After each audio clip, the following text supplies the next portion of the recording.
46 ஆண்டு காலம் 46 ஆண்டு காலத்தில் ஐயா அவர்கள் எத்தனையோ பிரதமர்களை சந்தித்தார், எத்தனையோ முதலமைச்சர்களை சந்தித்தார்.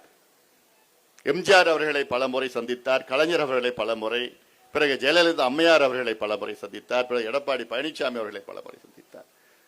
கடந்த முதலமைச்சர் ஸ்டாலின் அவர்களை பலமுறை சந்தித்தார். 5 முதலமைச்சர்களை சந்தித்து இந்த முதலமைச்சரிடம் அதிகாரம் இருந்தது, ஆட்சி இருந்தது, சட்டம் இருந்தது. ஆனால் அவர்கள் செய்யவில்லை. பிறகு ஆட்சி மாற்றம் வந்தது. ஆட்சி மாற்றம் வந்தவுடன் இந்த கோரிக்கையை இந்த இருக்கின்ற அரசு இடம் வைத்தேன். அனைத்து கட்சி கூட்டத்தை கூட்டினேன். அனைத்து கட்சிகளும் கலந்து கொண்டார்கள்.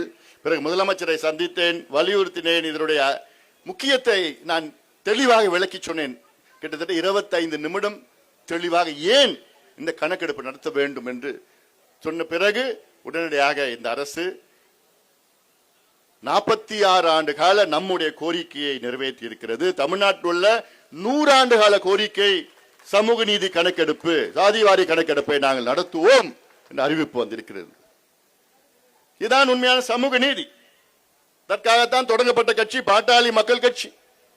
தமிழ்நாட்டில் 8 கோடி மக்களுடைய நிலை என்ன என்று தெரிந்து கொள்ளத்தான் இந்த சமூக நீதி கணக்கெடுப்பு.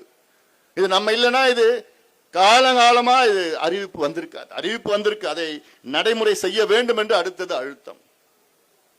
நம்ம பேசுற பிறகுதான் மற்ற கட்சிகள் எல்லாம் பேசுறாங்க.